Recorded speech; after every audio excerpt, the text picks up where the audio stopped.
Assalamu alaikum everyone. I am Mohammad Farooq Yasin, lecturer in physics, Government Degree College, Malir Kent. आज हम second year physics chapter number 14 का एक बहुत important topic है electromagnetic induction. इसकी बात करेंगे। देन उसके बाद हम बात करेंगे सेल्फ इंडक्शन क्या होता है और म्यूचुअल इंडक्शन क्या होता है।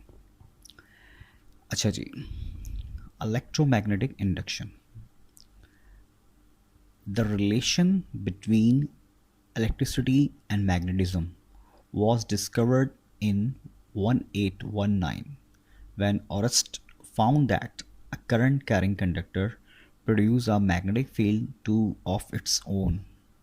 The reverse effect, either magnetism could produce electric current, was investigated but did not yield any result for static magnetic field. The fact that electric current could be produced by changing magnetic field was discovered independently in 1831 by Michael Faraday in England and by Joseph Henry in USA. This effect is called electromagnetic induction.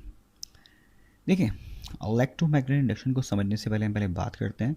Actually 1819 में ऑरेस्ट ने actually एक current carrying conductor के cross magnetic field को feel किया। जबकि इसके बाद बहुत से एक्सपेरिमेंट परफॉर्म किए गए। माइकल फैराडे ने परफॉर्म किया, जोसेफ हेनरी ने परफॉर्म किया और उन्होंने फिर एक इफेक्ट नोट किया कि the effect that electric current could be produce by changing magnetic field. ठीक है, यानी एक्चुअली आपने इस चैप्टर नंबर 40 में पढ़ा था कि जब कोई चार्ज रेस्ट की फॉर्म में होता है तो उसके सराउंडिंग होती है सिर्फ और सिर्फ इलेक्ट्रिक फील्ड। बट जब यही चार्ज मूविंग फॉर्म में होता है तो इसके पास इलेक्ट्रिक फील्ड भी होती है एज वेल एज ये ऑक्यूपाई करता है मैग्नेटिक फील्ड भी। बट अगर आपके पास करंट कैरिंग कंडक्टर हो तो उसके क्रॉस सिर्फ और सिर्फ मैग्नेटिक फील्ड होती है। ठीक है, तो अब आगे चलते हैं। तो इलेक्ट्रोमैग्नेटिक इंडक्शन बेसिकली है क्या? देखिए, सिंपल आपको यहाँ पे इस डायग्राम में दिखाई दे रहा होगा कि आपके पास ये एक कॉइल, जिसको आप इंसुलेटेड कोटेड कॉइल है, इसके क्रॉस किसी भी किस्म की कोई भी पावर सप्लाई मौजूद नहीं है। यहाँ पे आपने कनेक्ट किया हुआ है गैल्वानोमीटर। गैल्वानोमीटर के बारे में आपको पता है कि गैल्वानोमीटर एक बहुत ही सेंसिटिव डिवाइस है जो सर्किट में करंट को और वोल्टेज को मेजर करने के काम आता है। अच्छा, इस कॉइल और कंडक्टर के क्रॉस हम एक मैग्नेट, बार मैग्नेट को मूव करवा रहे हैं। तो जब आप इस बार मैग्नेट को इस कॉइल के अक्रॉस मूव करवाएंगे तो एक्चुअली से होता क्या है? उससे सिंपल ये होगा कि बार बार जब इस कॉइल के अक्रॉस आप इस मैग्नेट को मूव करवा रहे होते हो तो बार बार मैग्नेटिक फील्ड क्या होती है? चेंज होती है। और due to the change of magnetic field इस कॉइल के अंदर पैदा होती है इंड्यूस ईएमएफ। और इस इंड्यूस ईएमएफ की प्रोडक्शन की वजह से इसमें पैदा होता है इंड्यूस करंट।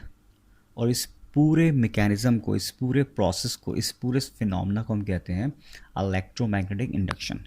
यानी आप कह सकते हैं when we change flux across any conductor induce EMF will be produced. Due to the production of induced EMF, induced current also produced, and the whole phenomena is known as electromagnetic induction. ठीक है, तो यानी कि electromagnetic induction क्या हुआ कि whenever there is a changing magnetic link with a circuit, an EMF is induced called induced EMF. This induced EMF produces an electric current called induced current and the phenomena is called electromagnetic induction. Okay, clear? Got it? अब आगे बात करते हैं self induction क्या है। देखिए, what is self यानी खुद। अब सेल्फ इंडक्शन में क्या होगा, ये देखिए आपके पास एक कंडक्टर है। अब इस कंडक्टर के क्रॉस आप मैग्नेटिक फील्ड को चेंज करेंगे। कैसे? हम यहाँ पे चेंज करेंगे करंट को। जाहिर सी करंट जब आप चेंज करोगे तो आप पढ़ के आ चुके, करंट कैरिंग कंडक्टर से जब करंट पास होता है तो उसकी सराउंडिंग क्या होती है? मैग्नेटिक फील्ड होती है। जब बार बार आप करंट को चेंज करोगे तो उसकी मैग्नेटिक फील्ड क्या होगी, चेंज होगी। तो बार बार मैग्नेटिक फील्ड चेंज होने की वजह से इस कॉइल के अंदर अगर इंड्यूस ईएमएफ पैदा हो जाए तो उसको हम कहते हैं सेल्फ इंडक्शन। यानी when current is change in a coil, it set up a changing magnetic field. This changing magnetic flux induce an EMF in a coil itself. This phenomenon is called self induction. यानी हमने एक coil के across current को change किया due to the changing of current, that सी बात इसके across क्या होगी, मैग्नेटिक फील्ड चेंज होगी। और इसी कॉइल के अंदर अगर इंड्यूस ईएमएफ पैदा हो जाए तो इस फिनोमेना को हम कहते हैं सेल्फ इंडक्शन। अब इसकी छोटी सी एक्सप्रेशन डेरिवेशंस देख लेते हैं। Mathematical expression, the induce EMF in a coil is directly proportional to the rate of change of current in it. देखिए इंड्यूस ईएमएफ, जी सेल्फ के लिए हम इसको ये सिंबल इंड्यूस ईएमएफ का होता है, जो होता है वो डायरेक्टली प्रोपोर्शनल होता है delta I over delta T के। ठीक है जी, तो यहाँ पे एक्चुअली आप लिख लीजिएगा directly proportional to the delta I over delta T. So जब साइन ऑफ प्रोपोर्शनल हटाएंगे तो इक्वल टू आएगा, कांस्टेंट यहाँ पे आता है L E S induce EMF, I delta I change of current, delta T time, और एल शो करता है सेल्फ इंडक्टेंस को। और यहाँ माइनस साइन क्यों आई है, अकॉर्डिंग टू लेंज लॉ। अच्छा, here the proportionally constant L is called self inductance, the negative sign is accordance with Lenz law. According to Faraday law, जो कि आप प्रीवियस लेक्चर में पढ़ के आ चुके हैं, कि इंड्यूस ईएमएफ बराबर होती है माइनस एन डेल्टा फाइव और डेल्टा टी के। यानी फ्राइडे ने कहा था जो इंड्यूस ईएमएफ होती है वो डायरेक्टली प्रोपोर्शनल होती है नंबर ऑफ टर्न के और rate of change of flux के। अब आप इस इक्वेशन में देखें, जहाँ पे जो आपके पास एक्चुअली इंड्यूस ईएमएफ है वो इसके बराबर है। ठीक है, इसी तरीके से यहाँ पे इंड्यूस ईएमएफ इसके बराबर है अकॉर्डिंग टू फैराडे लॉ। ठीक है, तो यहाँ पे कहते हैं क्वेश्चन नंबर 2। अब इंड्यूस ईएमएफ इसके बराबर भी है, इसके बराबर भी है, तो हम क्या करेंगे, कंपेयरिंग बोथ इक्वेशन। हम दोनों इक्वेशन को आपस में कंपैरिजन कर लेते हैं। तो पूरी इक्वेशन यहाँ पे ऐसे आ गई, ये पूरी इक्वेशन यहाँ पे ऐसे आ गई, माइनस से माइनस कट जाएगा और सिंपल आपको दिखाई दे रहा है कि डेल्टा टी से डेल्टा टी को हम कैंसिल कर देंगे। ठीक है, तो जनाब क्या बचेगा आपके पास, L delta I equal to N delta five. अब चाहें तो अपनी इक्वेशन आप यहाँ पे छोड़ दें, ये भी आपके पास मैथमेटिकल एक्सप्रेशन है सेल्फ इंडक्शन की। आपको याद होगा सेल्फ इंडक्टेंस की यूनिट होती है हेनरी। ठीक है जी, फैक्टर्स इफेक्टिंग सेल्फ इंडक्टेंस, वो कौन कौन से फैक्टर्स हैं जो सेल्फ इंडक्टेंस पे डिपेंड करते हैं। Number 1, cross sectional area of a coil. अगर आप किसी भी कॉइल का क्रॉस सेक्शनल एरिया बढ़ा देंगे, ठीक है, उस पर डिपेंड करेगा। Number of turns of a coil, जिस कॉइल में नंबर ऑफ टर्न्स अगर ज़्यादा हो तो उस पर डिपेंड करेगा। और परमेबिलिटी ऑफ द कोर के ऊपर। एप्लीकेशंस यानी सिग्निफिकेंस सेल्फ इंडक्टेंस के क्या क्या फ़ायदे हैं, क्या क्या यूजेस हैं। Number 1, regulator of fan.